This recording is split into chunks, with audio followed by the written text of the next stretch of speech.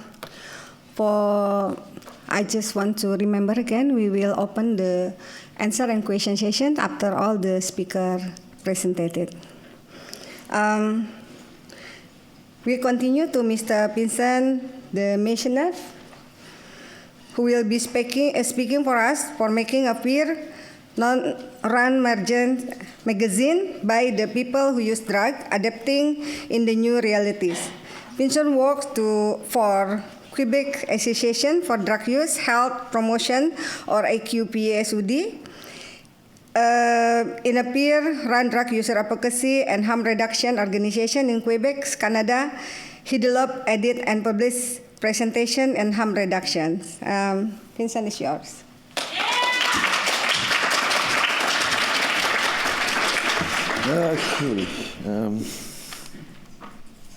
Hi. Okay, so I'll try to have my ideas organized as much as possible.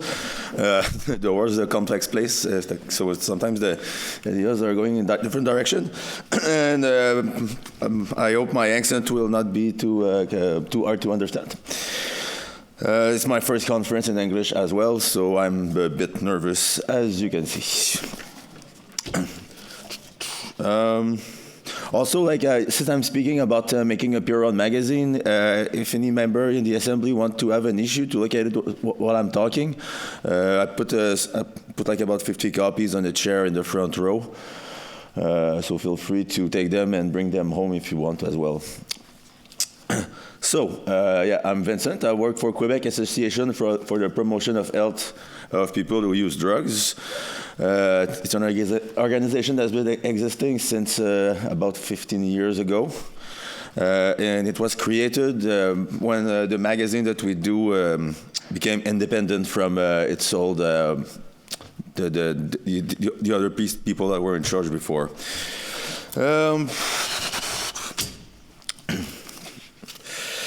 Okay, so at the left you can see the cover of the magazine. At the center there's the blender. It's a Git on drug mixing, specializing in really short information, so people don't have to go through 500 word text if they want to know if some drugs are dangerous to mix together. And one at the right that we do as well is Master Your Hit, which is a guide about safer injecting practices. Okay. So that's an example of the inside of the magazine. At the top, you can see we're explaining to people how to use the fentanyl test strips. At the bottom, there's drug testing colorimetry tests that is used in some organization like Checkpoint at Cactus Montréal, where they also have the spectrometer machine that can test drugs.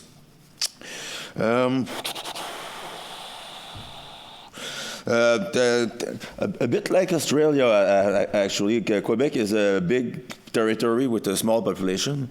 So the cities are far from each other, and it makes that there's a lot of difference sometimes between the social structure of people that use drugs in different cities.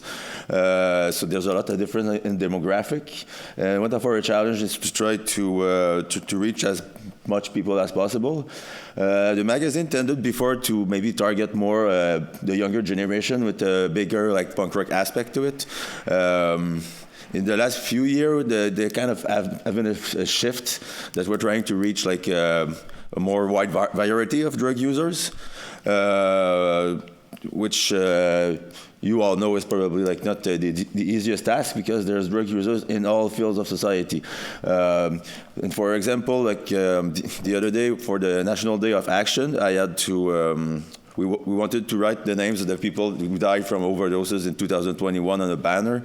And since I had a shitty week, I decided to perform an even shittier week and copy-paste individually all the names of the people that die on the coroner report to a Word document, so people could write them on the their banners. So it was like 766 people of confirmed overdose that died in Quebec only, not the whole Canada country. Obviously, since like provinces like Vancouver, it's like triple of that. The overdose crisis really is bad. Now I don't know where my notes are. Okay. Don't worry. And speaking of like cities with like different aspect to them, like you probably that the same thing here, but 15 years ago in Quebec, in Quebec City, the drug of choice was PCP. These were crazy times. A lot of people were confused.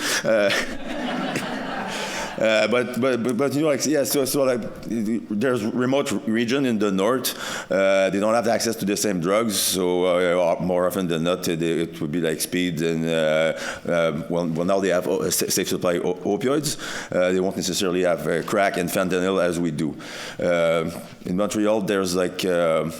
We used to have heroin laced with fentanyl. Now the drug of choice is fentanyl laced with benzos, and there's an even new substance mixed with them that is xyloxine that makes like 3 downers mixed together, as you can all know, is pretty dangerous for respiration depression.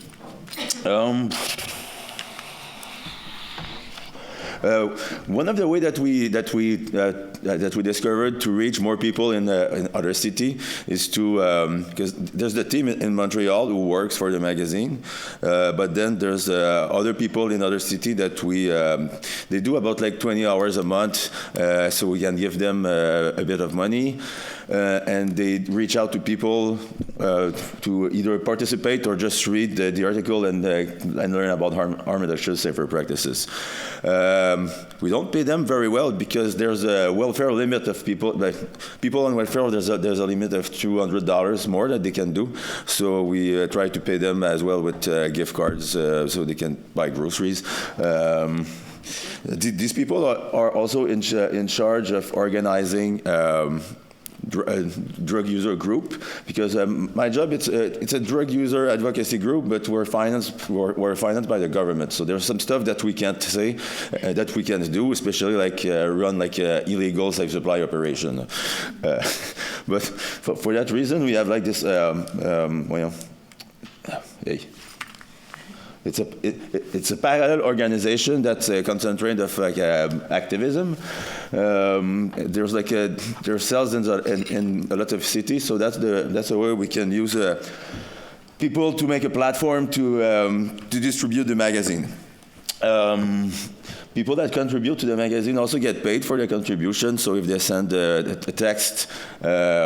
Pictures or drawing, they get paid $50 each. So it's also empowering for drug users to write and draw and be recognized and have their voices heard that way.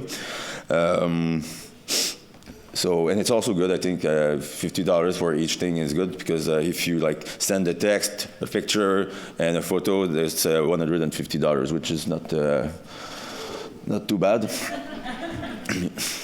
Here you can see the picture of people making banners for the National Day of Action in Montreal. So that would be an example of the ADIC organization. The ADIC is financed basically by us, but since it's not directly financed by the government, it's not us who organize their structures, so they can decide to do illegal activities if they want to make change in society. I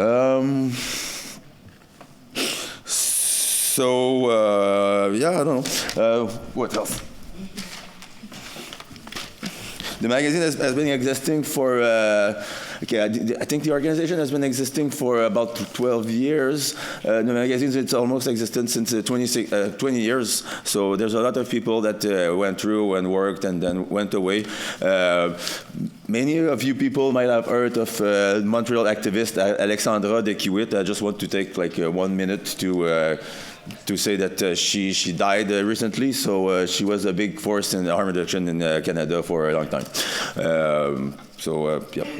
Thank you for listening to my presentation. I hope I was not too boring and concise. So feel free to ask me any question either after in the panel or outside. I will be there all day. Thank you.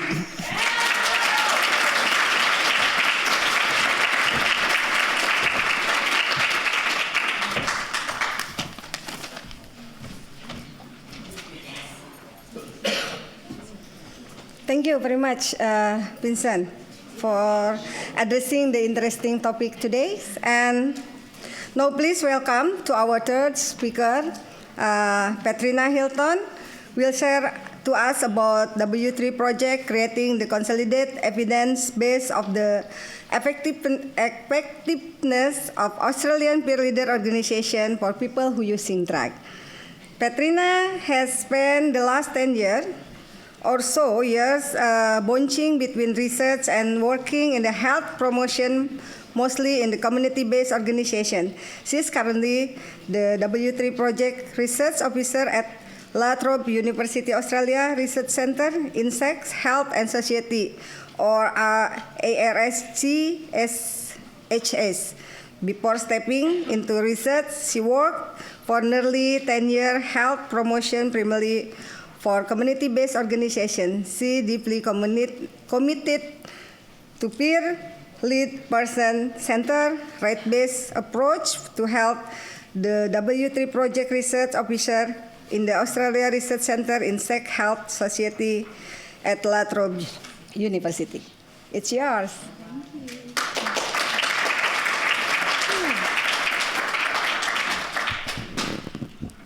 Thank you. Thank you very much for listening to me and for having me here today. I too would like to begin by acknowledging that this really impressive building that we're in is situated on the traditional lands of the Wurundjeri people of the Kulin Nation, and also the Australian Research Centre in Sex, Health and Society where I work, as well as two of our research partners' offices are also on Wurundjeri land. So I'd like to acknowledge the Wurundjeri people and thank them. They've been here for more than 65,000 years, living on and taking care of this beautiful land. I would also like to acknowledge any lands of people who might be listening in remotely, and any Torres Strait Islander or Aboriginal people or any other First Nations people who are listening here today. I pay my respect to elders past, future and emerging, and recognise that their connection with water, land and culture has never stopped, and that sovereignty was never ceded. So, as has been said, I am Petrina. I am a researcher on the What Works and Why, or the W3 project. Just a little bit of background. This project is in its third stage. It's been running for about 10 years. The goal has been to really understand the full role and impact and value of peer-led work within Australia's public health response to HIV and Hepatitis C. And this with a view to helping peer-led organisations and programs demonstrate their full value and impact. Over the past 10 years, the W3 project has partnered with peer-led organisations and programs, including 4 national organisations, 7 state organisations across 4 states. And we have done our work in collaboration with more than 100 peer workers across this time, including people who use drugs, of course, but also people living with HIV, sex workers, and gay and bisexual men and other men who have sex with men. One of the most important outputs of this work has been the W3 framework, which, if I can get this laser to work, is this here. I haven't made it big because the purpose of this talk is not to take you through this framework. That's been done before, and if you are interested, there's a lot of information on the website. But very, very briefly, it is essentially a map of how peer work creates positive change within a public health response. And it really tries to move beyond your typical theory of change, which sort of says a community member has some kind of need, they approach a service to have that need fulfilled, and positive output would be that that need is fulfilled, and that's sort of where it starts and ends. What this framework tries to look at is actually how the peer response sits within community and the health sector, and how its engagement in both of those systems and the way it learns from those systems and adapts to create influence in both of those systems is a sort of more of a cycle, and all of those pieces need to be happening for a peer organisation or program to be as effective as possible. Click forward. So again, I'm not going to go into this into too much detail, but this current stage is about consolidating evidence from across peer organisations in Australia to try and get a really good idea of how they are working within, how they are creating impact within the public health response to HIV and hepatitis C. Our current partners include 2 national peak organisations and 6 state-based organisations led by people who use drugs and also people living with HIV. We've worked with peer workers from all of these organisations throughout the whole project, with the caveat that we did start the project in 2020 and I was based in Melbourne. A lot of our partners were based in Melbourne. We went into lockdown very, very quickly and didn't come out for what felt like 2 years. And so a lot of the work that we'd been hoping to do and expecting to do in person and through workshops that we were hoping would only take a short period of time dragged out, with the need to accommodate our partner organisations' sudden need to do a lot more work in a very different way, and also our inability to bring people together. So we worked with our partners to create a set of indicators, so that's the specified questions bit here, where we asked them, what do you feel is high quality achievement in your work, and what should you be seeing if you're achieving high quality work, and what should you be doing? And then with those evaluation indicators, we did quite a few workshops and meetings, online workshops, and meetings with our partners to ask them what kinds of evidence they have and what kinds of evidence they don't have, perhaps, and where else we can go looking. We chose the LEAD framework because it's a framework for locating and synthesizing evidence within and across diverse contexts and data sources, and it has a focus on complex health issues, but also a focus on being a little bit inventive and imaginative about what you actually describe as data. Because as anyone who's worked in a community organisation has probably come across, collecting data is arduous and there's not always a lot of it. So what we have done, what we have found, falls across what we call four, 5 functions. So 2 of these are engagement and influence within community. Engagement is how a peer response interacts with, participates in, and learns from its communities. It's not just about service delivery. It's about a two-way, conversation between peer workers and their communities. And we're looking at the extent to which peer workers are providing services to community members, but also the extent to which peer workers are learning about their community from their peers and their friends, their community, workers. Their friends and their peer colleagues, and the extent to which the diversity of their community is represented in these peer-to-peer interactions. Influence is about how the peer response is able to generate positive change, but we're not just looking at positive impacts on individuals and communities, we're also looking at the extent to which the peer response is accepted by and valued by their community. And what we found in this area was, for the organisations we're working with, quite strong evidence that, as was discussed by the EC group, that they're having good impact in terms of, the health promotion and education work they're doing. But also there's really, really strong evidence that there is that sort of bi-directional valuing of information and learning from each other, which is, shown in the fact that there are thousands of peer volunteers in the country and people don't volunteer their time to work at organisations that they don't value. These peer organisations are very genuinely peer-led. They have CEOs, they have managers, executive leadership, all of their, workers are peers. It's a very, very strong evidence of, really strong engagement and influence in the community. The other side of that is alignment, and this is the area we're coming in. We actually didn't think we were going to find as much information as we did. So alignment is the flip side of engagement. It's how the peer response interacts with and learns from the broader health sector and policy environment. And there's an emphasis here on creating relationships between actors in the system that, if are not entirely cooperative, at least aren't butting heads and undermining each other.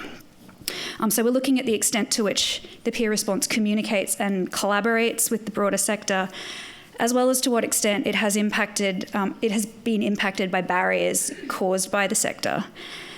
And influence in this area is about, obviously, how the peer response influences the sector, but we're not just looking at a positive influence or changes within the sector, but also the extent to which the sector values, trusts and supports the peer organisation. And what we've found in this area, particularly I think with the organisations led by people who use drugs, because of the criminality associated with drug use, we didn't expect to find as much evidence of alignment as we did. And it became clear when we started digging that there are many organisations, across the sector who are, if not dedicated to partnering with these organisations. For example, Burnett comes up over and over again. So we've got organisations partnering not only once, not just twice, but constantly, consistently on multiple things. We've got organisations from across the spectrum, health organisations, government departments, local councils, homelessness organisations, other AOD organisations, like referring their clients on to the peer-led organisations, referring to the peer organisations' resources, putting the peer organisations out there as, these are the people who know how to help you and know what to do, and asking the peer organisations for advice about policies, asking them, for training to help their staff be more inclusive and less stigmatising.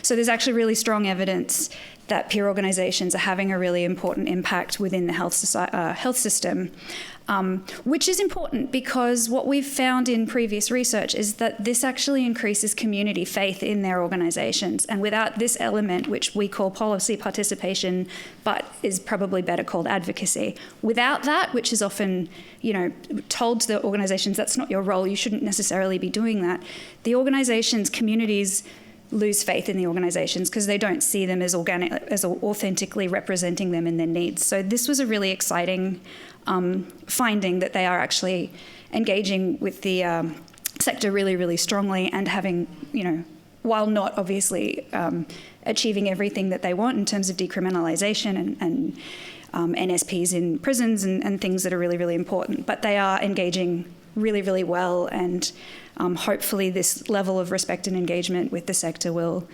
lead to more positive impacts in the future. And the final important part that we've been looking at is the way organisations adapt to change. So what we're talking about here is peer workers are constantly learning from their work within their communities and from their work within the sector. They use that knowledge all the time to sort of be on the lookout for emerging issues, for changes and things that might be about to happen that may harm their communities, and they adapt their strategies. So this has been a harder area to find evidence in. There is evidence, obviously.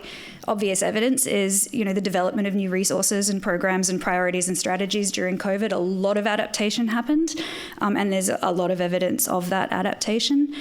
But it's sort of a process-based thing, and so quite often this evidence comes through talking with the organisations about, why did this happen? How did you learn about this? What were the reasons that you thought that this was important, and actually drawing out those stories.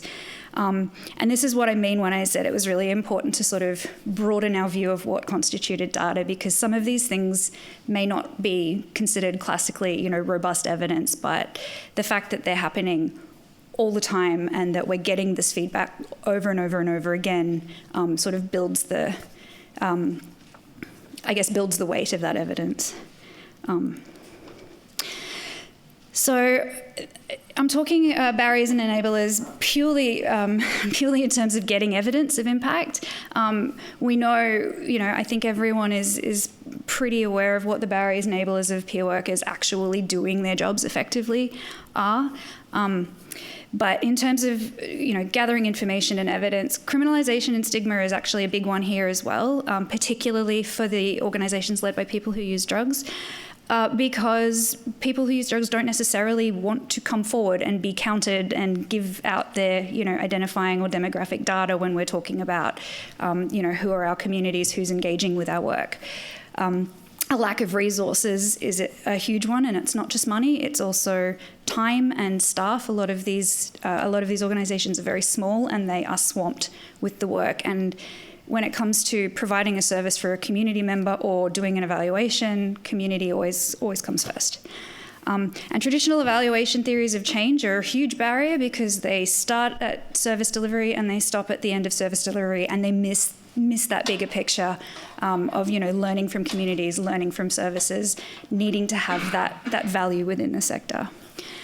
And the enablers are basically the opposite of all those barriers, having resources that supports this data collection, having, good levels of trust between organisations and their funders, and being able to evaluate the full role of their work and not having to stop at, just collecting data about the things their funders are specifically interested in. I think I'm a little over time now, so I will stop, which is...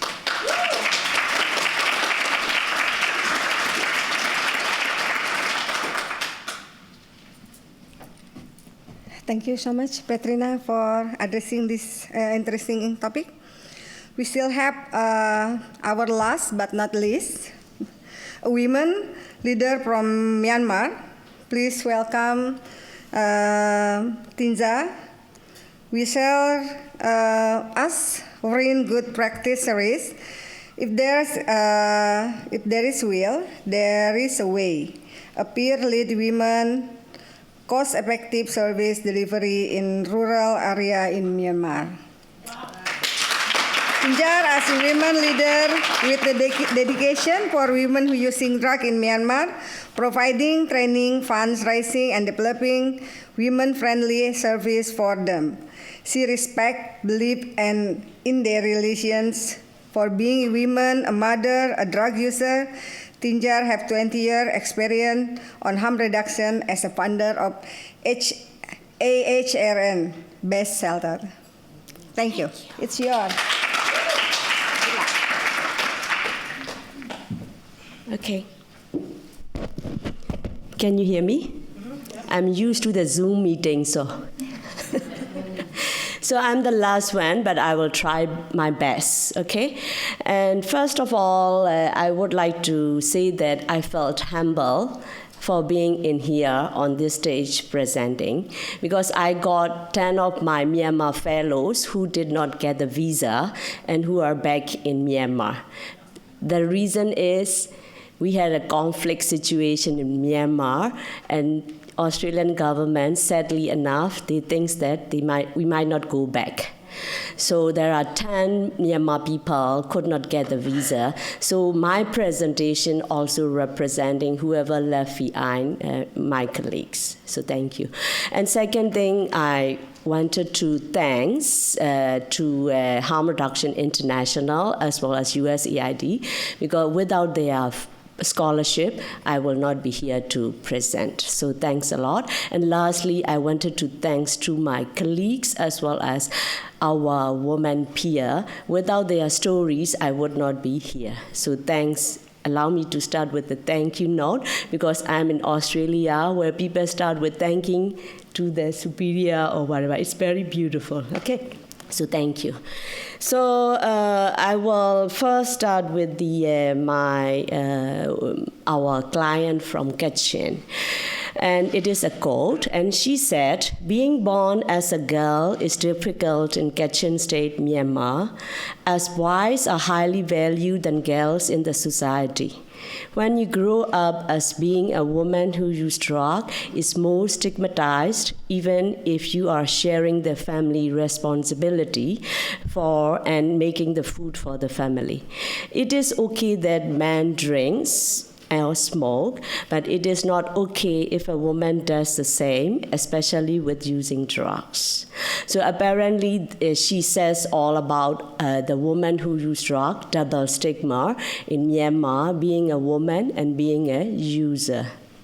Okay, and I would like to warn you here, if you are expecting that, okay, I'm going to show you a groundbreaking scientific intervention, you are not meeting the expectation. Okay, so but I will bring you to a beautiful journey of a peer. Okay, and I will also wanted to say that the project that I'm going to talk about is very simple. We are just copying the very classic model of peer interventions with the people who use drugs. So we are just copying that in the woman context. So don't feel bad if I'm saying the old thing, but this is what works with the woman too, not only in men, okay? So allow me to talk a little bit about Myanmar. Do you ever know about Myanmar? If you have, raise your hands. Oh, love you guys.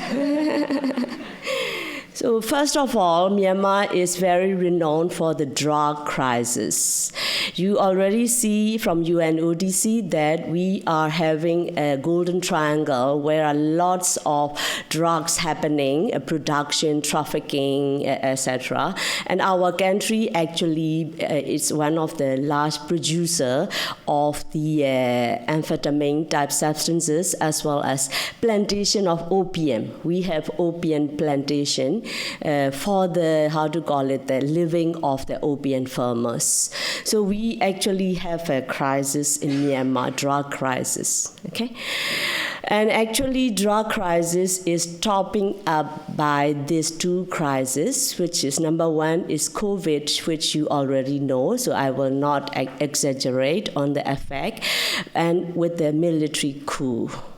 And some of you might aware that we are being our civilians were being bombed and shot, and there are so many killings happening, and the villages were burned down, etc. But we, sadly enough, we don't really get the international community. But we are suffering. We only have 3 hours of electricity in our country a day. So I'm very humbled that I'm in the 24-hour electricity with the air condition. So I'm very blessed. Okay, so COVID and coup pandemic affect the humanitarian crisis in Myanmar, and actually worst thing is it affects a woman who inject drugs and they need the harm reduction services, especially in those rural, ethnic, hard to reach area. Okay, so when you talk about hard to reach, there is not much transportation, etc., accessing the health services. So it's very far to get access to harm reduction services, especially in the ethnic minority area in Myanmar. So what we did, our team, is we actually look for proposals. What can we do with these people in ethnic area, especially the women? So we walked through the multi-million grants proposal, and we just type woman or women who use drugs. Do you think what I see? Nothing comes up. All these proposals who funding multi-million grants, there is nothing on the woman. Okay, but we are lucky enough to come across a short proposal from an organization, and it is actually a small grant for 12 months. It's just a $20,000 for 12 months, and it is very brave. They spell out boldly, we want women who use drugs, we want people in Myanmar, and it is for ethnic, rural, hard-to-reach areas. And the strategy we use is for the peers, by the peers strategy.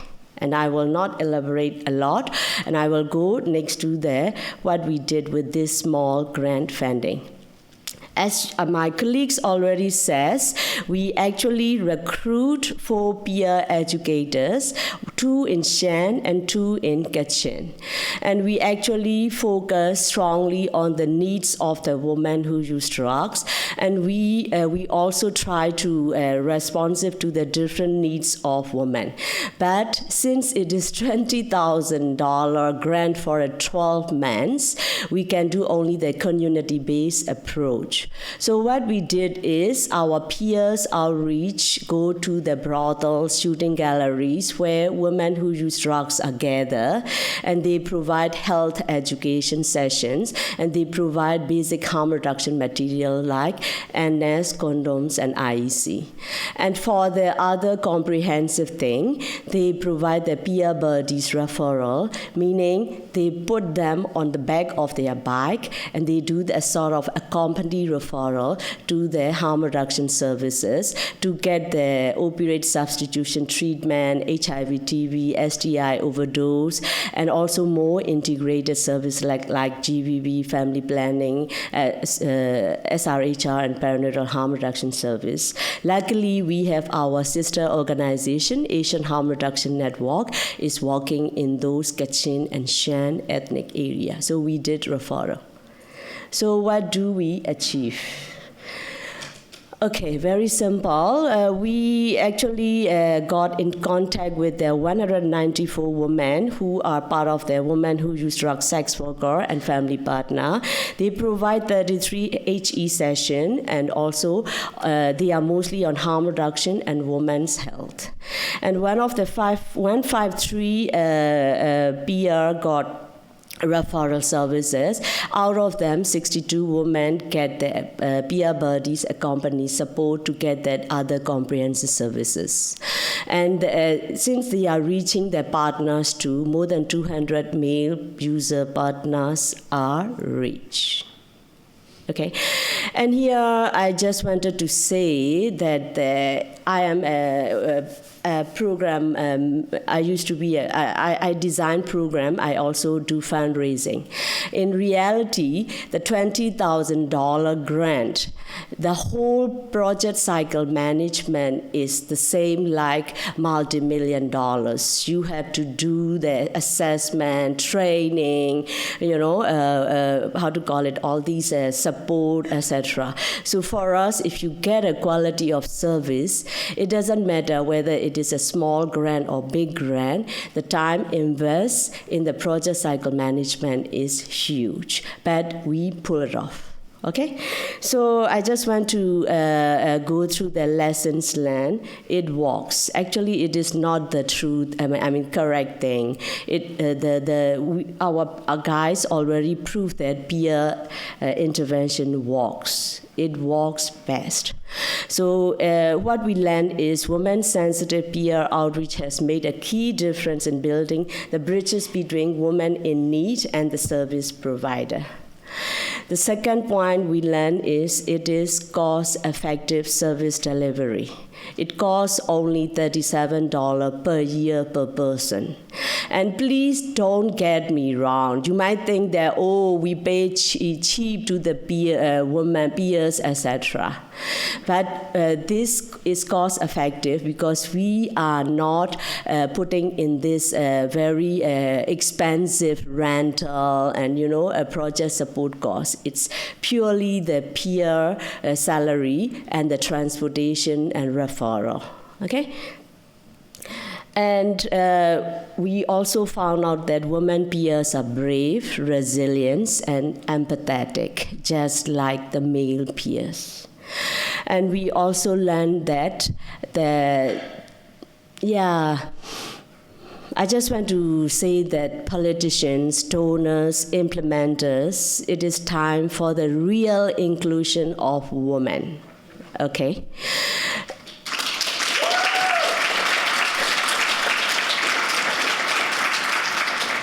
There is a myth that women interventions are expensive because of the unit cost, but we did proven with this small grant project. So please use us, include us, and fund us, and don't be shy. And tell loudly, boldly in your proposal, in your service delivery, and whatever you do. Okay? So I just want to say that if there is a will, there is a way. You just need a will, whether you are a politician or donor or implementers, etc. Okay, and I really want to acknowledge about our peer. So I got a very story of a peer educator. Am I on time? Is it okay if I go through the journey of a peer? Okay. Thank you. Actually, that story was the peer educator we recruited, and he himself wrote that self-telling story for that GBB campaign in the IDPC. So it's actually interesting how he described his story. Are you ready? Okay, let's do it. First of all, the cartoon I'm going to show, it looks like Melbourne, but it's about Lasho, and the cartoonist's probably never been to Lasho, so I don't have the time to correct it. So please don't feel that we in Myanmar, Lasho has lots of high building, etc. No, but it really looks like Melbourne, beautiful. Okay, so his name is Kotyo, and he was originally as a bisex. It is she, but her name is very beautiful, Nang Kim Pyu. But he himself is a LGBT from Lasho, and he lives in northern Shan state of Myanmar. His mom passed away, and he lived with his old dad and sister. And he dropped out from school at 8th grade, and he left home and started using drugs at 17. He smoked it with cigarettes. His family detoxed him when they knew it, but he continued using it, and finding money for drugs became a really challenge. Hence, he worked as a sex broker. He transported sex workers to and from work. If they don't have no money, he requested them for drugs to share. In order to score drugs, he never gave up.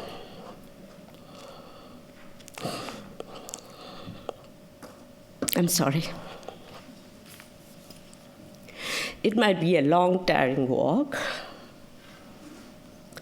or a night's sleep at the cemetery. In that period of his life, he felt crazy, and he was tempted to steal from others, but especially when he is in withdrawal. And he started injecting within 2 years of his drug use. Initially, he has so many scars, but he became an expert soon. He also injected in groins, and his veins are blocked, damaged, but he has big abscess, and he has, treated for 6 months. After all this hassle, he took methadone treatment, and his life became better. And he was on methadone treatment or opioid substitution treatment for 10 years, but he even tried to have 2 suicide attempts because he has no money and no work, and for him it's a very harsh life. After that, he joined HR23 Lasho as a peer educator for 3 years and 6 months as a peer counselor. He, at the time, currently working with Best Shelter Lasho as a peer educator. Now he has a better relationship with family, and he reintegrated back in the family. And he had the message to his fellow peers. If you use drugs, use it safely and find help if drugs are taking over your life. And try to survive and respect yourself. Unfortunately, Kutyo passed away last year. But he gave a message to everybody. A drug dependency journey is full of pleasures and the pains. But he did pass through, and there are many peers who are also sitting here as well as in the wall. We did pass through. So I wanted to end my presentation with two messages. Number one is, peer, whether woman or man or LGBT, whatever, they can do it. Second message, if there is a will, there is a way. Find them, use them, support them. And I'm sorry I was quite emotional because I myself have a brother who used drugs. Thank you.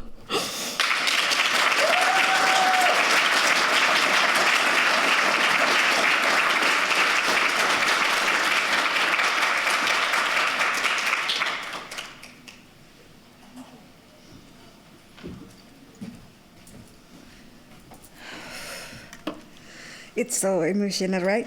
Thank you, Thinzar, for this topic. Now I will open for question and answer sessions. For the first 3 questions from all of you, don't forget to identify or introduce yourself, name, organization, and country. Please be clear on focus questions to particular speaker. Now we are open for answer and questions, if anyone. Okay. 1. You? No. 2. We have 3 questions. 1, 2, and then anyone? Okay. You first? Don't forget. Yes. Hi, Jesse. Hi, Jesse from CoHealth in Australia. I wanted to ask the Hep C campaign. In terms of we're really curious about the cost effectiveness of the choices of where to put a lot of the advertisements. Like the high cost ones are the billboards and the shopping centres versus the low cost ones of posters on bridges and in clinics. Like, where did they see? Do you know where people saw them? Like, which ones were actually the ones that resonated to them? I think that's one of the really hard sort of questions to answer, but I'll give it a go. So obviously the big advertising is expensive, and we had specific funding to do a lot of that, which was very lucky as part of the project. From our survey, we know that clients really did engage with the posters in services and the merchandise, so they were like big wins. In terms of the big advertising, our sort of 2 most engaged areas were sort of big billboards and street advertising and on buses. It's made a little bit more difficult we're not going to be able to do like a cost-benefit analysis. Probably from the evaluation we'll be able to make some recommendations about what to think about when thinking about big advertising campaigns. But different states and territories have different mixes of advertising. So some places had some things and not others, so that sort of muddies the water of the evaluation as well. But I think we can definitely very confidently say that posters and merchandise, because they allowed peer workers to engage with clients but also engage with external services, so have a reason to go out and talk to services and share, basically say, hey, we're here, and send people through to us and connect with other services, but also engage with clients. They were really important. But yeah, I think, like I said, from the evaluation, we can give some ideas of what might work and if you have money where you might sort of channel it. But we can't do a cost effectiveness based on each of the different types of advertising. I will say that some of the things, and maybe Emily, if she wants to add to this answer, but we were surprised that some of the things weren't as expensive as we thought they would be. I think that was the other thing, because never having done been involved in a big advertising campaign, I think it was interesting that some of the things you think are going to be massively expensive maybe weren't as much as we thought they would be initially. Sorry I can't give a more definitive answer about where to place your advertising, but it is really muddy. And then we also don't have any ability in the evaluation to capture if people saw the advertising but went to other services. So we only really know what was happening in the peer-led services. We don't know if anybody got prompted by seeing a billboard to go to their GP or anything like that. I can say for myself, receiving phone calls from the posters, most of the phone calls were from like ATODs, which is like alcohol and other drug services. A few of them were from My Doctor, which is a television in a medical centre. When they saw our videos, I had a few phone calls from parents, etc.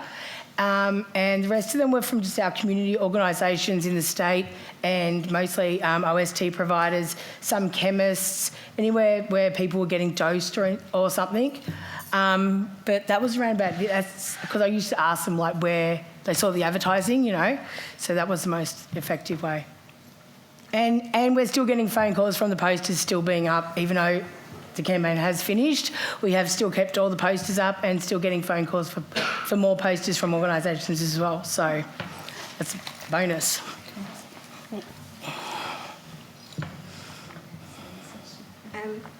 Next question. Hi, good afternoon, everyone.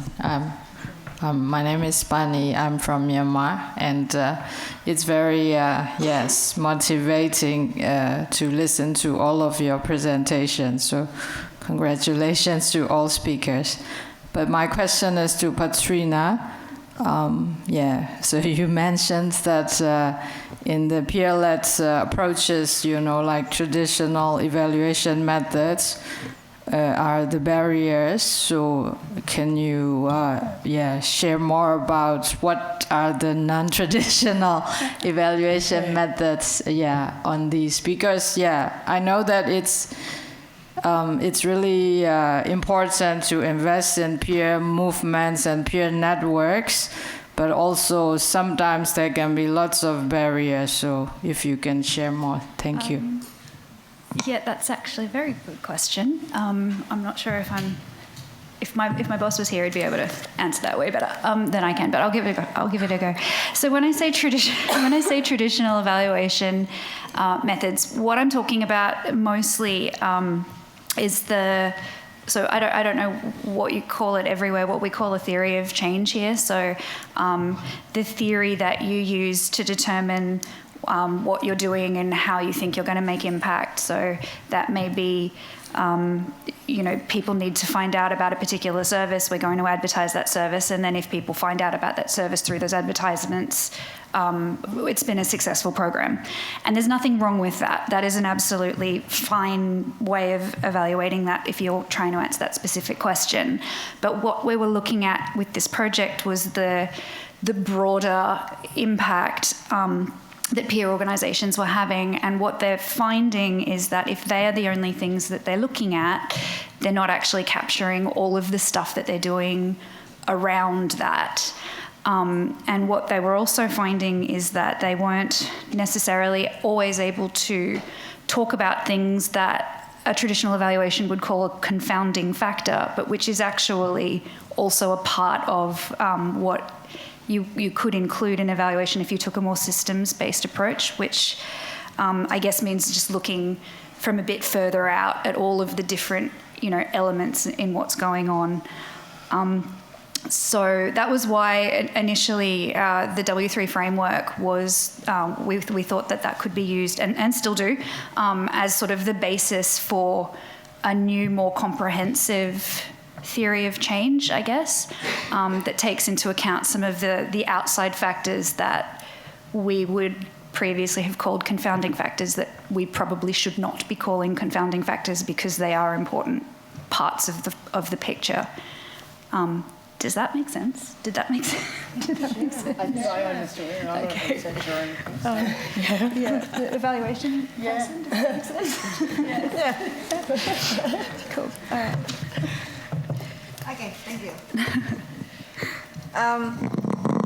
We still have a time. If anyone, okay. Don't forget to. Hi, I'm Lily from Tassie. Hi, Tabby. Hi. I just wanted to query, when you said that you were offering financial incentives to people to get tested, did everybody receive that incentive, or was it did everyone accept and receive that incentive? Yes, who provided it, and do you think it had an impact on your overall testing treatment? Testing outcomes. So we gave out Coles My vouchers to our clients that came in and wanted to get tested and treated, mainly tested for Hep C. They got a $20 Coles voucher. For people that came back negative, they just left and with the $20 Coles voucher, and they were fine about it. But people that came back positive, I suppose we got probably, 30% of them on treatment. It was quite hard to reconnect with them. What was the other questions again? The incentives, how much they were, and whether, did everyone participate in receiving an incentive? And Yes, everyone that came in and got tested within those 3 months got a $20 voucher. I feel that they were successful because there was people out there that usually just come in and use our exchange and get clean equipment and don't want to get tested. And I've asked them many a times and they just think I'm a broken record. But since there was some money there and they needed the money, they just thought, okay, we'll do it and get tested as well. So it was like a win-win bonus for them. These clients I'm talking about have now finished treatment and have cleared Hep C, which is marvellous. And I don't think before that they would have even thought about getting tested. They're usually just in and out straight away, you can see the dust, flying off them. So with the incentives and the campaign, I feel that with these clients I'm talking about, it was a bonus. So they've cleared the treatment, they feel heaps better. They're coming in all the time now to get clean equipment. So, it's one. Yep. Is that answering all your questions? So I might answer some of the sort of more technical aspects of what we're finding through the evaluation as well. So the different states and territories had different models, so each organisation had a different model of incentive, so the amount they would pay, at what stage along testing and treatment they would pay, and that was, again, because the peer organisations who were implementing decided what they were going to do and how they were going to spend the funds. I think part of the co-design process, incentives came out as a really key implementation factor, so there was incentives across Australia, but in terms of how they were delivered on the ground, it was different for each state and territory. And similarly, some state and territories used vouchers, others used cash, others used EFT transfer, and again, it was based on what worked with their clients and also how they'd handled money and incentives in other programs in the past. The data coming out, and you might have clocked it with the two different numbers, is that it doesn't seem as if everybody who was eligible to receive an incentive all around Australia who engaged with It's Your Right actually ended up getting one. And I think that speaks to some of the issues around administration of incentives. So it isn't, it can be difficult for organisations to make sure that everybody who is eligible gets one. And especially, some organisations had a bit of a trickier situation where, maybe they were referring out to a medical person, and so then there was issues with data sharing, which then meant that there were issues with, having to do sort of a two-step process to reconnect with someone to get them their incentive. So I think, that sort of speaks to that, incentives isn't an effort-neutral proposition. In terms of where the money came from, it came from the whole campaign.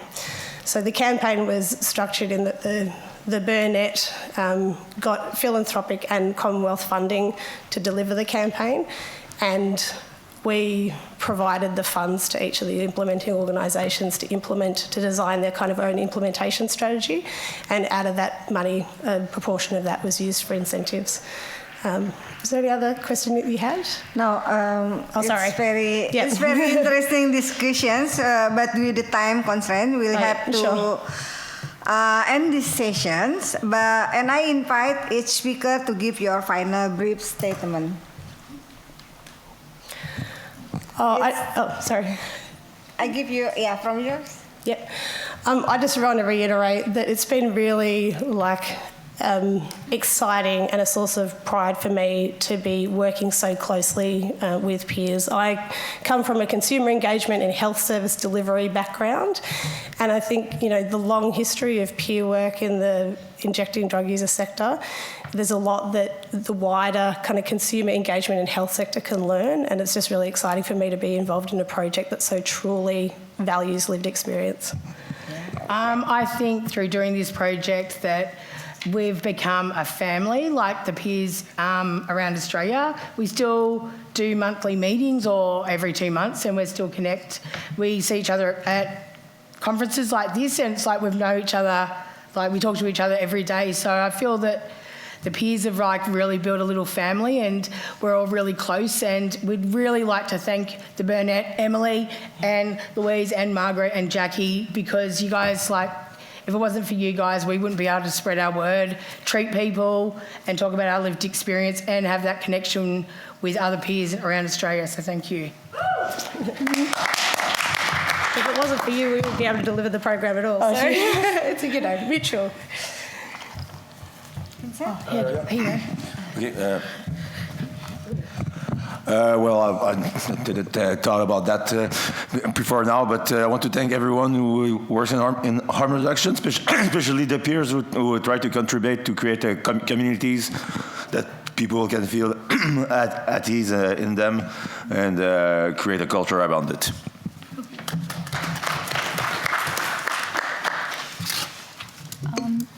Yeah, I want to echo that. The peer workers that we've worked with have been absolutely phenomenal. We would not have been able to do any of this work without them.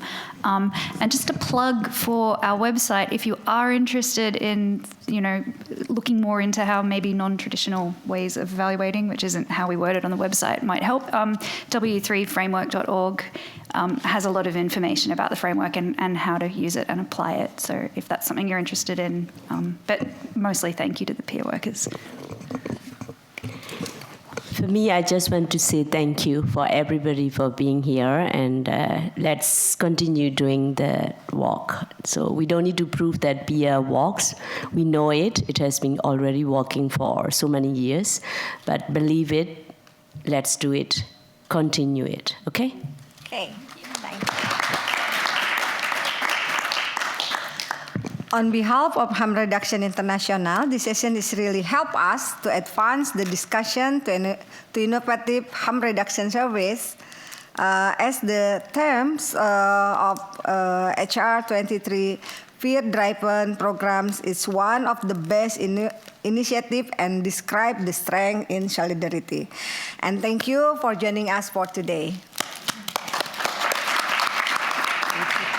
Thank you.